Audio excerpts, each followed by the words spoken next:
When Naomi pressed both flour-covered hands flat against my chest, she didn't pull back. She didn't say sorry. She looked up at me from about 6 inches away, took one slow breath, and said, "I've been making a mess of your kitchen for 7 months. Might as well finish the job." The apartment went quiet. Not because Ian and Abby were shocked by the flower prints blooming white against my navy Henley. It was quiet because Naomi had said it the way you say something you've been rehearsing. Calm, eyes steady, a half smile that dared me to pretend I hadn't heard every word exactly right. I had heard every word exactly right. "My name is Griffin Mercer. I'm 29. I work as a city planner for the Denver municipal government, and for the better part of the last 7 months, I had been pretending my neighbor was just my neighbor." Naomi Choi is 27. She moved into 4C across the hall in late January with 2 duvet covers, a KitchenAid mixer the size of a small engine, and a freelance pastry business that operated, quietly and in probable violation of her lease, out of a residential oven that ran 20 degrees cold on a good day. She makes custom cakes, not the kind from a box, the kind people pay $200 for and post on Instagram with lighting better than my work headshots. She'd built the whole business from a pastry arts certificate and word of mouth, which is a gentle way of saying she had a waiting list and a chronic problem. She knocked on my door 7 months ago to borrow a muffin tin. I handed it to her. She returned it 2 days later, washed and dried, with a sticky note on the handle. Returned in better condition than found, a personal policy. I thought that was the end of it. It was not the end of it. 3 weeks later, she knocked again. Her oven had quit. She had a client pickup in 4 hours. Could she use mine just this once? She'd be out in 90 minutes. She brought her own ingredients, her own bowls, and a playlist on her phone that was 90% early 2000s R&B. She hummed along to Badly and Without Apology. She left in 93 minutes, no mess, and a small paper bag of test batch macarons on my counter with another note. "Pistachio. Don't share them. I'm serious." I ate all 4 alone over the sink at 10:30 at night and thought, this is fine, normal building behavior, neighbor stuff. Then she knocked the following Friday, and the Friday after that. By April, Naomi Choi had a dedicated shelf in my refrigerator. She'd put a strip of painter's tape along the front edge and written "professional use," only in green Sharpie. I had not asked for this. I had also not removed it. There were butter portions wrapped in parchment, small containers of color gel that made my produce drawer look like an art supply shop, and one post-it stuck to the inside wall. "If you eat something, I'll know by the weight. I have a scale." She absolutely had a scale. I told myself I kept saying yes because it was easier than saying no. Because the building had paper-thin walls and I could hear her apologizing to clients when orders got delayed, and declining felt like bad karma. I told myself it was neighborly, civic-minded. I work in city planning. Community investment is basically my entire job description. The truth was simpler and worse. I liked it when she was in my kitchen. She sang along to songs she only half knew the words to. She left the oven light on while things baked and watched through the glass like she was afraid to look away. She asked questions about my job that weren't polite questions. She actually wanted to know why a roundabout costs more than a 4-way stop. What happens when a park renovation gets voted down by a neighborhood council? Whether I thought the city would ever address the drainage situation on Federal Boulevard. She listened when I answered and argued when she disagreed, which was more often than I expected, and never in a way that felt like performance. She made my Tuesday evenings feel like something other than time to get through. I had reasons to keep it uncomplicated. 2 years before Naomi moved in, I dated someone at the office, 14 months. When it ended in the specific way that makes shared conference rooms feel like active crime scenes. I learned what it was like to present quarterly numbers to a committee while someone who knew exactly how you sounded when you were afraid sat 12 feet away reviewing a spreadsheet. After that, I made a rule. No feelings for anyone whose absence would meaningfully alter my daily life. Naomi's absence would have altered my daily life. I knew that by March. I filed it away and kept handing her the refrigerator key. That Saturday in August, Ian and Abby drove down from Fort Collins for dinner. Ian and I went to Colorado State together. 8 years of friendship, which means 8 years of him knowing exactly what to say to get under my skin in the most affectionate way possible.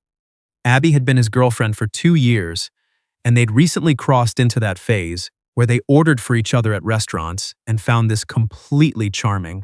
They'd used my cooking as an excuse to visit Denver, which was generous given that what I made was sheet pan chicken thighs with vegetables that required very little active effort on my part. Naomi knocked at 6:15. She had a client pickup at 9. She just needed the oven for an hour, maybe 70 minutes.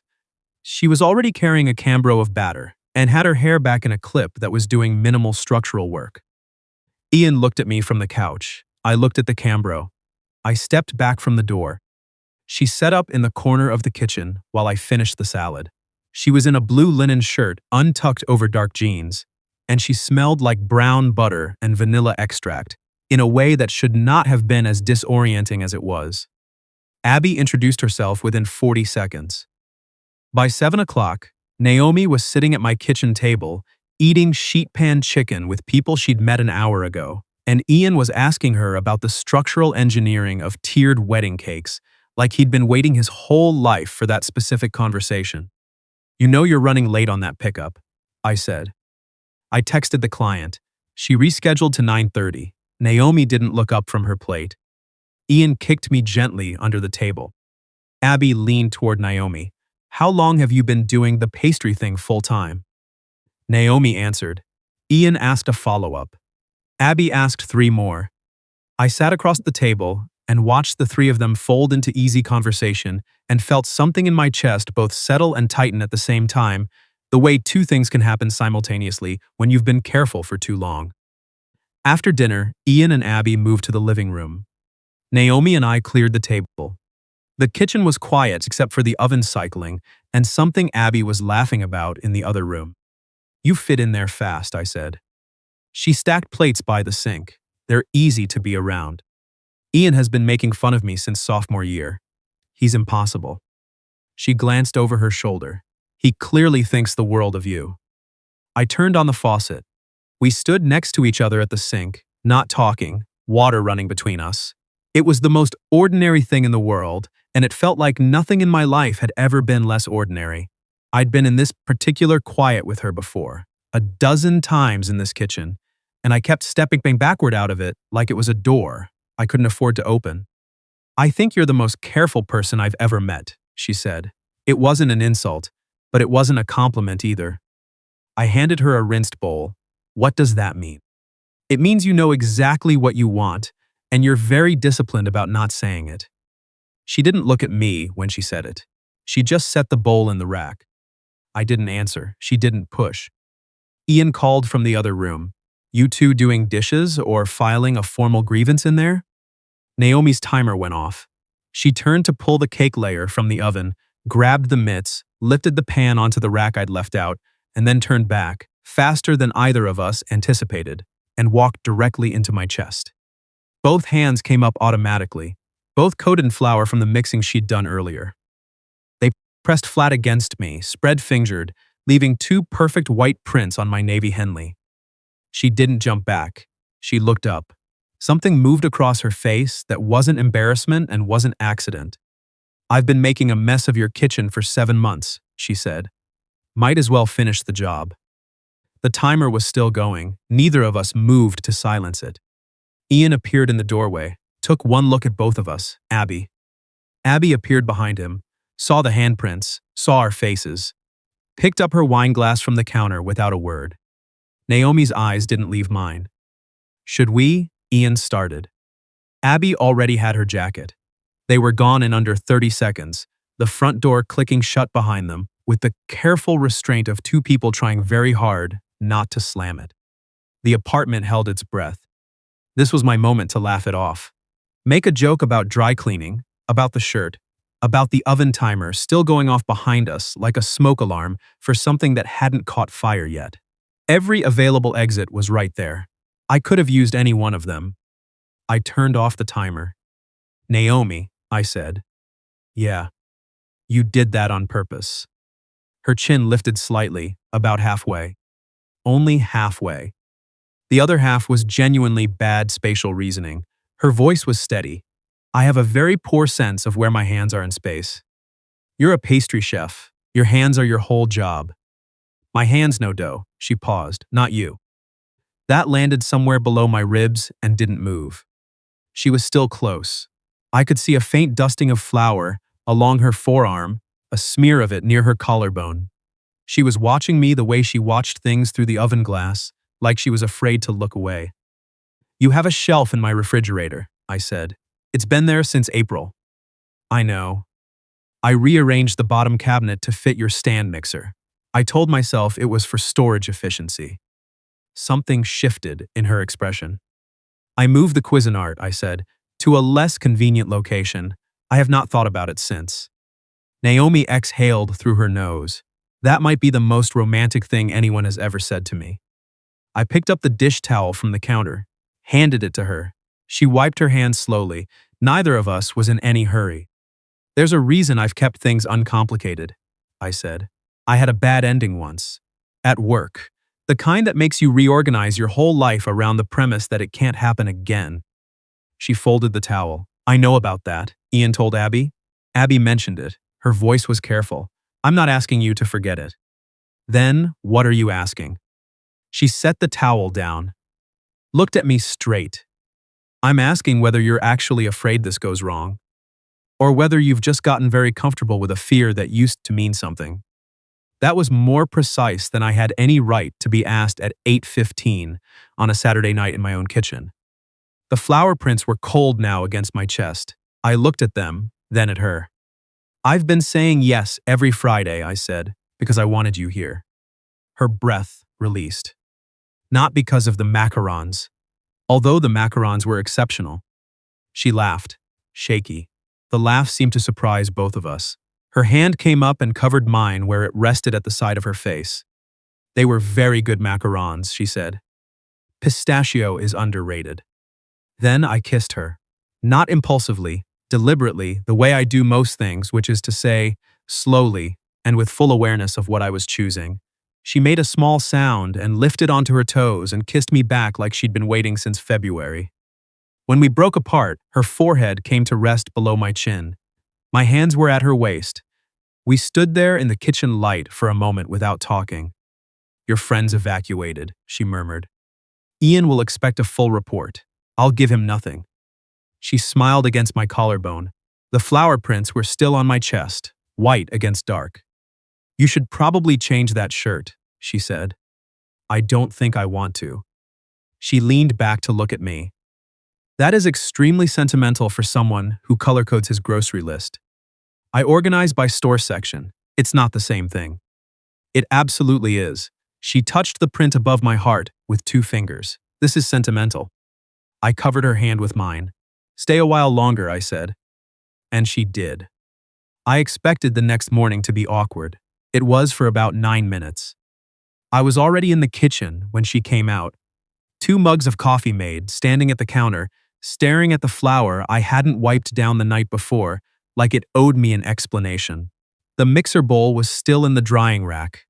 One of her pastry bags had dried with chocolate in the tip, and I'd moved it to the edge of the sink and now couldn't stop looking at it. She came out of the hallway wearing an oversized hoodie. Colorado State. She'd borrowed it from Ian once in 2019, and it had never made the return trip. And her hair down and her socks mismatched, one gray, one patterned with small lemons. She looked at me and said, "You made 2 cups.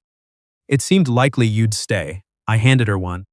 She took it, looked at my face. "You're doing the thing." What thing?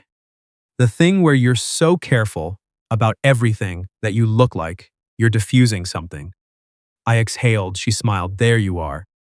We stood in the morning light, the same kitchen, but different, specific, like the room had decided to stop being neutral about us. I'm not going to pretend last night didn't happen, she said. If that's what you're trying to figure out. I know. And I'm not going to make it strange. You already made it strange in the best possible way. I stepped around the counter and stood closer to her. I want to take you somewhere that isn't this kitchen, on purpose, with planning, like a normal date. Her expression moved through several things and settled on something that looked like relief. Yes, she said. Good. I took her free hand on the counter. I also want you to know something. I had a bad ending once. I'm not carrying it like it's your responsibility to fix it. But I'm carrying it, and I'd rather tell you now than have it show up later, like furniture nobody mentioned was in the room. Naomi's thumb moved slowly across my knuckles. You're telling me you're going in honest. I'm telling you I'm going in scared and doing it anyway. There's a difference. She was quiet for a moment. Then she rose up and kissed me once, warm, unhurried, a morning coffee kind of kiss that asked nothing and offered something real. When she pulled back, her cheeks were pink. That kind of scared I can work with, she said. We went slow. Slow meant her hand finding mine under the table at the Thai place on Colfax 3 days later. It meant me walking her to her door and kissing her in the fourth-floor hallway until someone propped open the stairwell door and we both startled like two people who had forgotten the building existed. It meant her still coming on Fridays. Different now, standing closer, not bothering to pretend the standing close was incidental. Ian texted from Fort Collins on Tuesday, so the handprints. I replied, mind your business. He sent back, I have never been prouder, also slightly afraid, but mostly proud. 6 weeks in, she came on a Sunday afternoon without her mixer or her batter or her pastry bags. She sat down at my kitchen table and folded her hands and said, can I tell you something that might be too much? Okay, I said. I sat down across from her. She looked at the table. I've moved 5 times in 7 years. After my parents split up. After a job that didn't work out. After a relationship. Once just because I could. I'm good at packing quickly.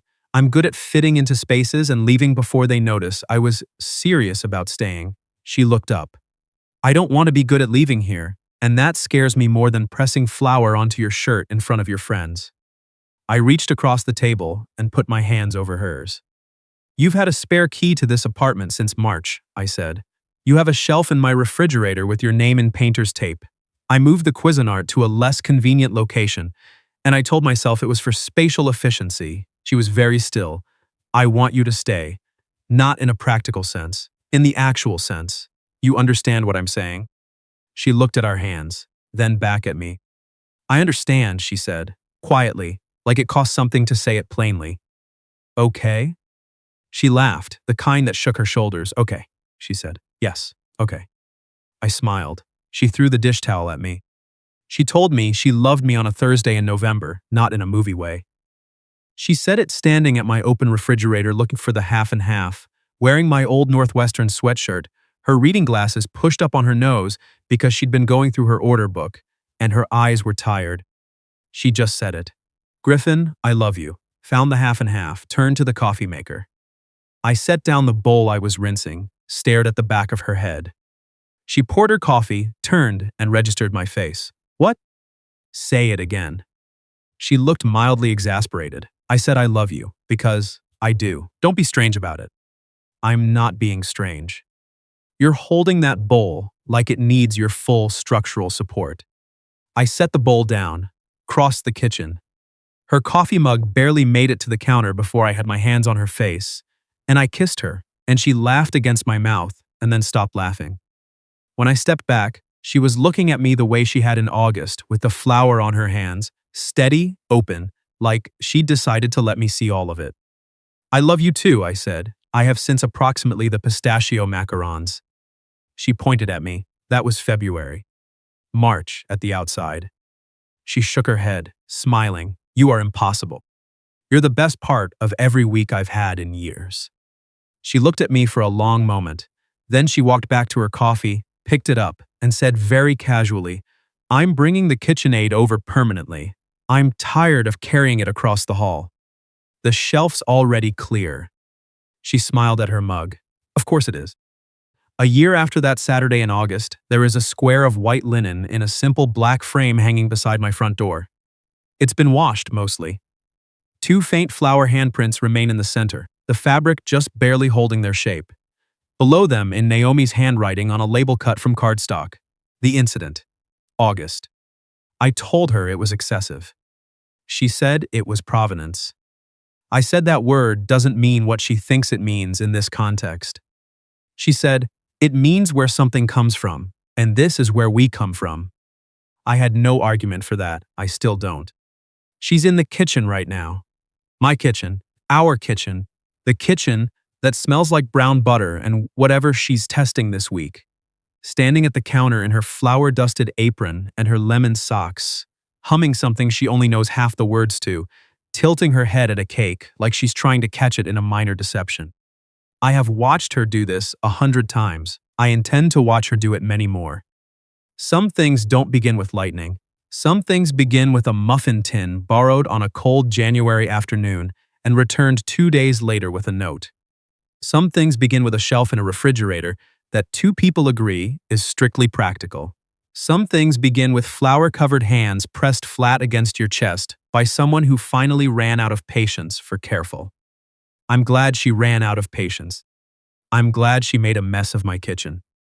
What would you have done if someone pressed both hands on your chest and looked at you like they'd been waiting months for an excuse? Have you ever had someone choose you the way you were too afraid to choose them first? Tell me in the comments. And if you want more stories like this one, shorter, no ads, just for us, we've opened memberships at Whispered Barely. I'll see you in the next one.